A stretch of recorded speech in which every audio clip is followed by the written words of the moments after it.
Great. Thanks, Amy. If you enjoy following in your own Bibles, we are in John 10 today. John 10, starting at verse 22. So, going through this amazing gospel together, taking the whole year to do it.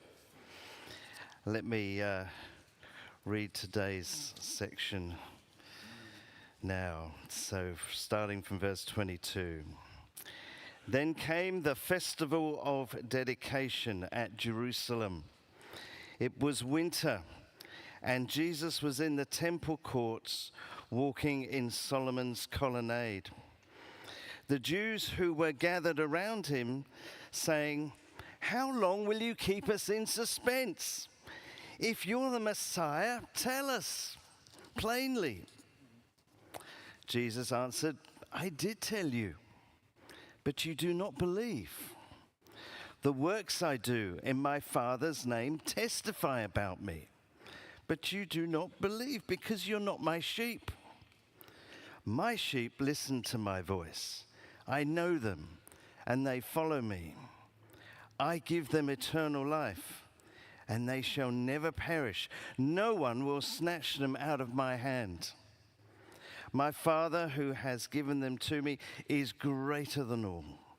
No one can snatch them out of my Father's hand. I and the Father are one." Again, his Jewish opponents picked up stones to stone him. But Jesus said to them, "I have shown you many good works from the Father. For which of these do you stone me?" "We're not stoning you for any good work," they replied, "but for blasphemy, because you, a mere man, claim to be God." Jesus answered them, "Is it not written in your law, 'I have said you are gods'? If he called them gods to whom the word of God came, and the scripture cannot be set aside, what about the one whom the Father set apart as his very own and sent into the world? Why then do you accuse me of blasphemy because I said I am God's Son? Do not believe me unless I do the works of my Father. But if I do them, even though you do not believe me, believe the works, that you may know and understand that the Father is in me, and I in the Father." Again they tried to seize him, but he escaped from their grasp. Then Jesus went back across the Jordan to the place where John had been baptizing in the early days. There he stayed, and many people came to him. They said, "Though John never performed a sign," that's John the Baptist, "all that John the Baptist said about this man was true." And in that place, many believed in Jesus.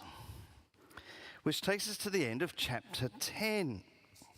And actually takes us to the end of a rather large theological chunk that we have been journeying through these last few weeks, which started in chapter 5 and now finishes here at the end of chapter 10. And what a journey it's been. We've been in different places, different festivals. And John, the youngest disciple who put all this together, who wrote his gospel, he's been building an argument as we've gone through chapters 5 through to 10. He's been building an argument really to try and say who Jesus is. Who is Jesus? And what is sin? What is that all about? And how can we know the Father? And what is the relationship between Jesus and the Father? The whole thing started off back in chapter 5 when there was this miraculous healing of an invalid. You may remember he'd been an invalid for 38 years. It was in Bethesda. But the thing was, it was on the Sabbath. Jesus did it on the Sabbath. And, of course, he was just showing the mercy and love of God to this man, healing him. But because it was on the Sabbath and because Jesus had said to him, "Pick up your bed and walk," that upset the Pharisees because that really upset what they thought was right and wrong on the Sabbath. Because the Pharisees had created this, over much time, had created this thing called the oral law. A whole list of rules and regulations saying what you can and can't do on the Sabbath. They were more interested in rules and regulations than they were in understanding the heart of God. But of course, the real work the Father wants to do is sustaining life, blessing. Jesus said, "My Father is always at his work. Even on the Sabbath, my Father is always at his work. To this very day, and I too am working." In other words, he's saying, obeying God's law is not about following petty rules. God never stops doing good. He never stops bringing life, especially on the Sabbath. But he was also saying, and the Pharisees knew he was saying this, he's saying that he and God the Father have a very, very special relationship. John, the writer, commented at the time, back in chapter 5, for this reason they tried to all the more to kill him.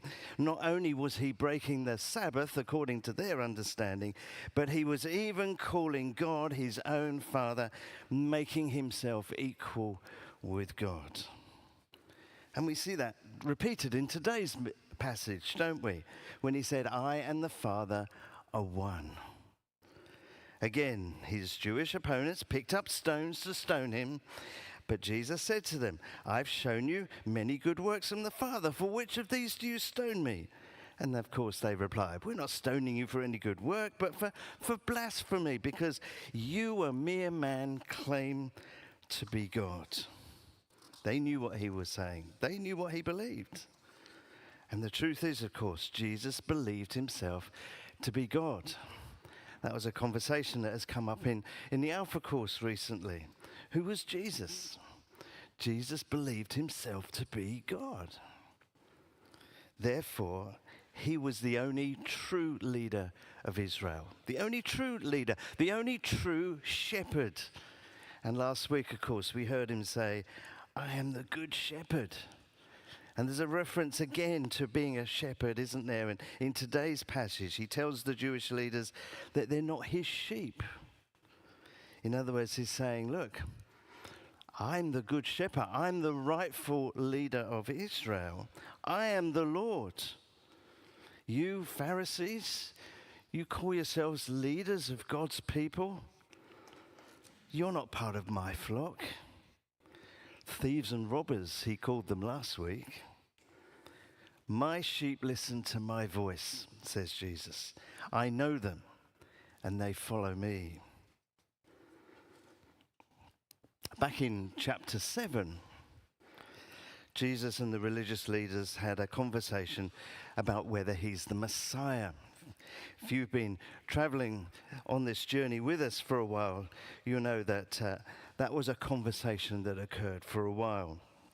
And that comes up again in today's passage, doesn't it?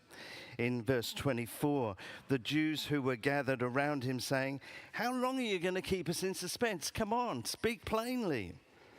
And Jesus answered, I did tell you, but you don't believe. So let's just pause there for a moment and ask this question. Well, when did Jesus tell them that he was the Messiah? Well, he's told them in 3 ways so far. 3 ways he's told them. He's told them by his works.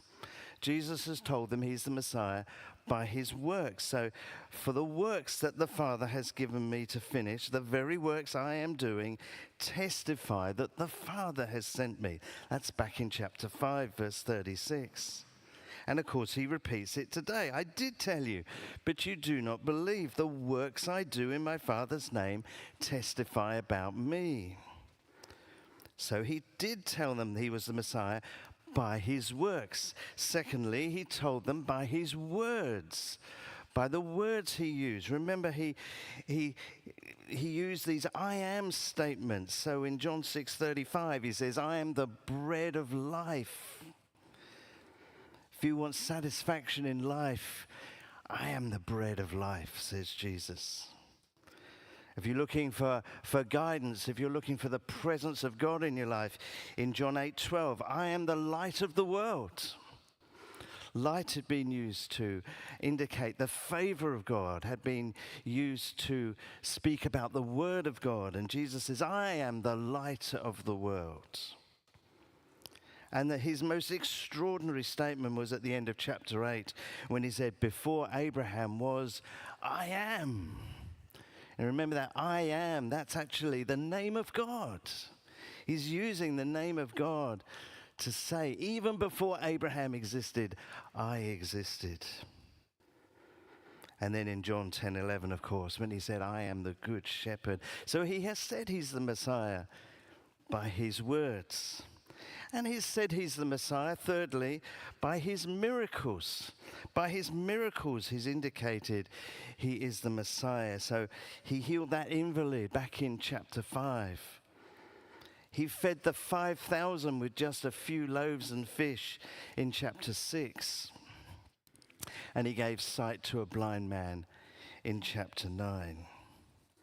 I did tell you, Jesus replies to them, but you do not believe. The works I do in my Father's name testify about me.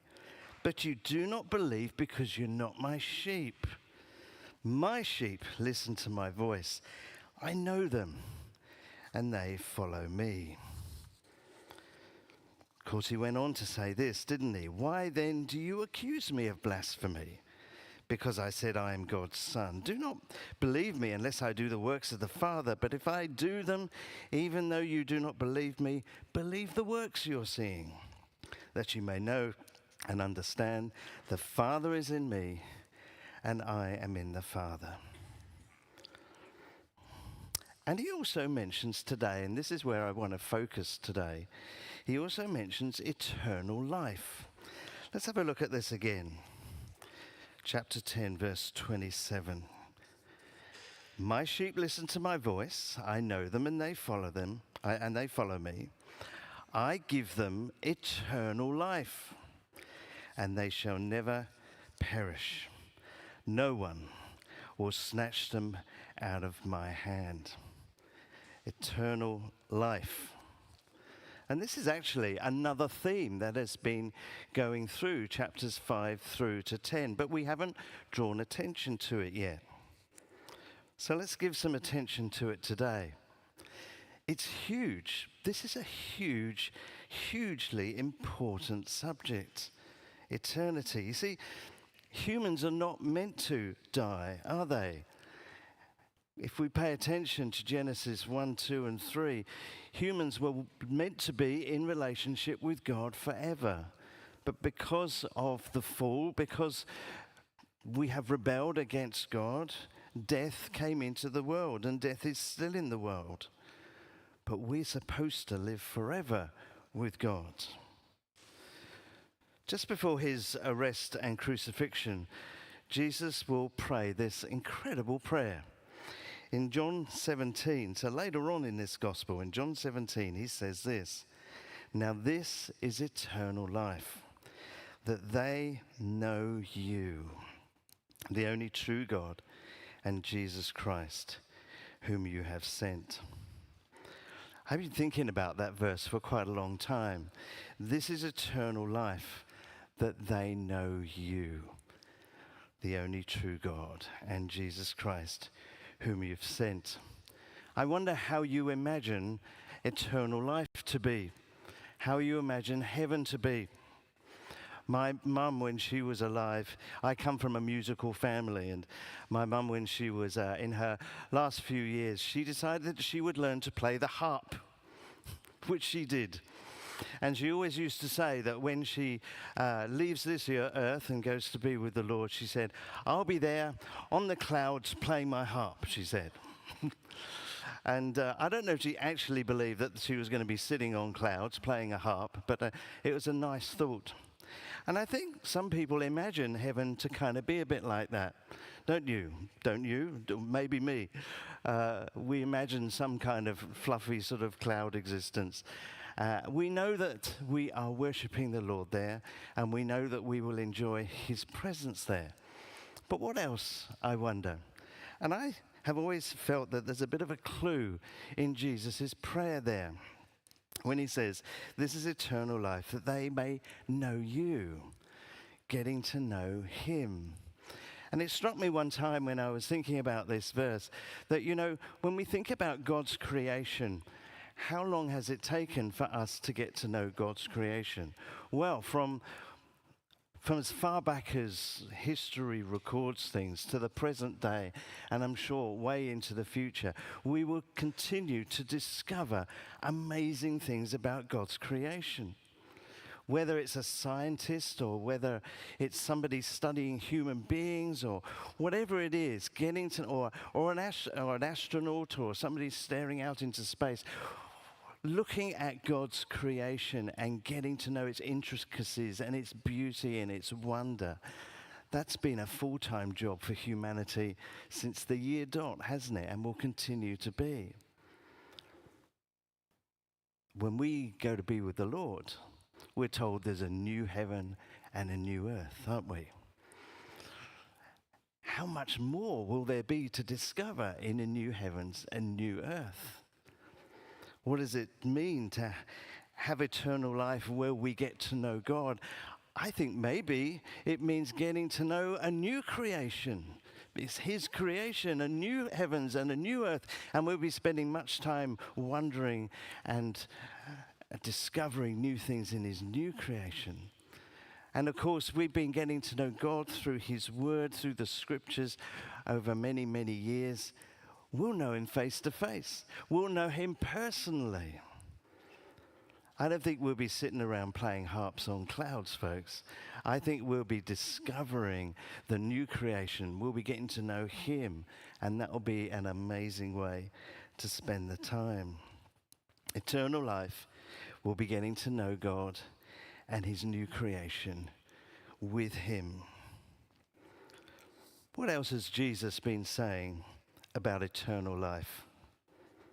Well, way back in chapter 3, he said, just as Moses lifted up the snake in the wilderness, so the Son of Man must be lifted up, that everyone who believes may have eternal life in him. He's linking his prophetic word, if you like, about going to the cross, this reference to the Moses lifting up the snake in the wilderness. Of course, people didn't understand what Nicodemus, who he was talking to, didn't understand what he meant at the time. But now we know he's talking about the cross. Through his cross, when he died on the cross for our sins, we now can have eternal life as we believe in him. Then in chapter 4, when he was talking to the Samaritan woman, he said, whoever drinks the water I give them will never thirst. Indeed, the water I give them will become in them a spring of water welling up to eternal life. We'll come back to that. And then in chapter 5, he said something else about eternal life. He said, very truly I tell you, whoever hears my word and believes him who sent me has eternal life and will not be judged, but has crossed over from death to life. That's in John 5:24. And then in chapter 6, he says more. For the Father's will is that everyone who looks to the Son and believes in him shall have eternal life, and I will raise them up on the last day. That's John 6:40. And then, of course, in today's passage, I give them eternal life, and they shall never perish. No one will snatch them out of my hand. My Father who has given them to me is greater than all. No one can snatch them out of my Father's hands. So let's put all that together. What are we learning about eternal life through Jesus' words? Well, we don't earn it, do we? We don't get rewarded eternal life for good life. It's simply through believing in him, isn't it? And believing in the cross. Just as Moses lifted up that snake in the desert, Jesus said to Nicodemus, Jesus will die on the cross for our sins. It's because of the sacrifice he made on the cross that we can have eternal life. And eternal life starts the moment you invite him into your life, doesn't it? When Jesus said to the woman of Samaria, the woman by the well, and he says, the water I give them will become a spring of water welling up into eternal life. So that spring of water inside of us, when we express our belief in Jesus, his Spirit comes and joins with our spirit. And from that moment, eternal life begins. And then he talks about judgment in chapter 5. We will not face life or death judgment. There's no fear of judgment. Now, we do have to give account for our life, don't we?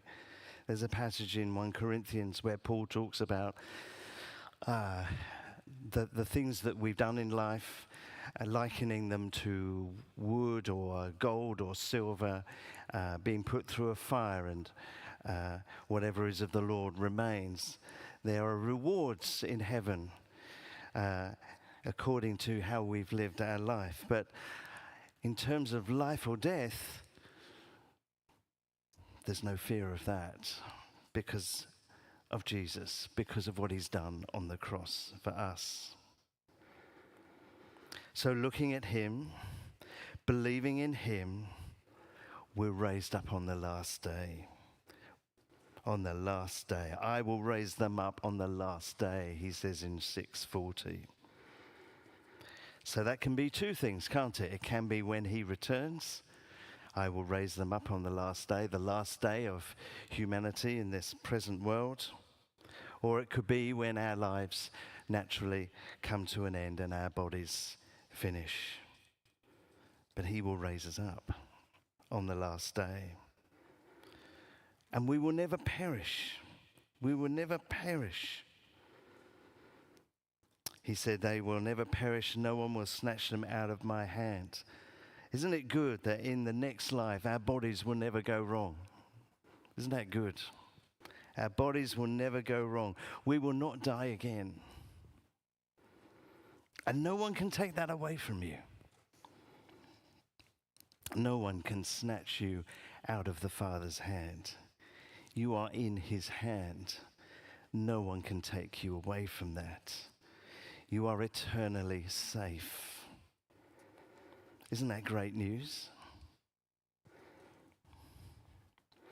I want to finish by reading something that Paul said about eternal life and about how we're to view our lives in the light of that. And it's in Philippians. It's in Philippians and chapter 3. Let me just find it in here. Philippians 3 and verse 17. It says, join together in following my example, brothers and sisters. And just as you have seen us model, keep your eyes on those who live as we do. For as often as I have told you before, and now tell you again, even with tears, many live as enemies of the cross of Christ. Their destiny is their destruction, their God is their stomach, and their glory is in their shame. Their mind is set on earthly things, but our citizenship is in heaven, and we eagerly await a Savior from there, the Lord Jesus Christ, who, by the power that enables him to bring everything under his control, will transform our lowly bodies so that they will be like his glorious body. Our lowly bodies, our current bodies, will be transformed so that we are like him. Their mind is set on earthly things, he said, but our citizenship is in heaven. We live on earth, but our home is in heaven. I was telling somebody recently about when I lived in England, and many years ago I moved to a country town called East Grinstead, which is a lovely country town, and it's about an hour south of London. And for a short while I worked in London, and London was as much of a contrast to East Grinstead as you could have. It was busy, it was dirty and grimy. I actually love London as a tourist. It's a great place to be as a tourist. I love going back there. But it's not so great to work there. I didn't enjoy working there. And to make matters kind of worse for me was I had just started work as a high school teacher. And I was in the East End of London at a very rough school where students really had no interest in learning anything whatsoever. And so I had very difficult classes to teach. And I was in this, I had to take this long journey into London and be on the underground, which is not a very comfortable place to be in rush hour. And but I always remember at the end of the day, I would get on the train, and the train would pass out of central London and then through the outer suburbs, and eventually would hit the country. And it would be like everybody in the train would be almost like, we're out in the country again. It's nice. I think that will be like that when we go home, won't it? A big sigh of, I'm home.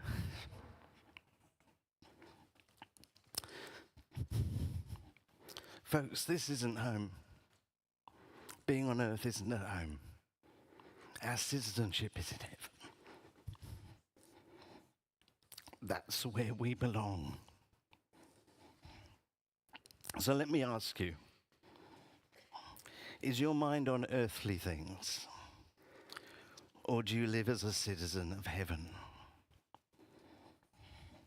Of course we have mortgages to pay and bills to pay and mouths to feed and businesses to run.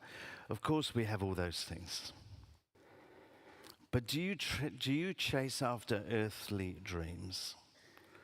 Or do you pursue God's will? Do you live for eternity? If you've accepted Jesus as your Lord and Savior, then eternity has started. Are you living for eternity, for Him, or just what you want out of life? Is your trajectory towards the kingdom of God, or primarily what you want out of life? My final question before we pray. So what might living for eternity actually look like for you? Let's pray together.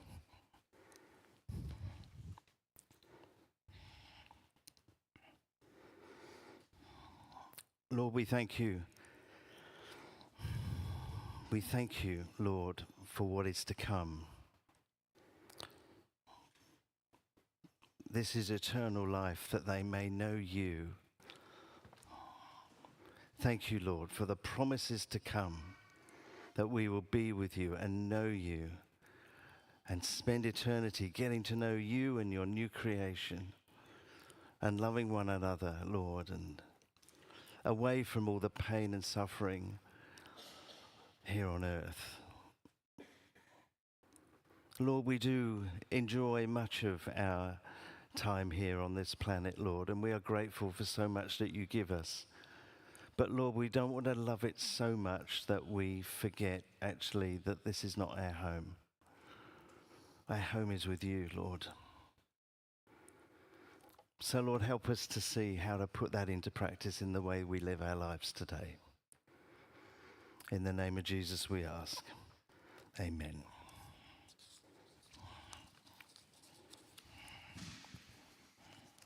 Amen. Thank you, Pastor.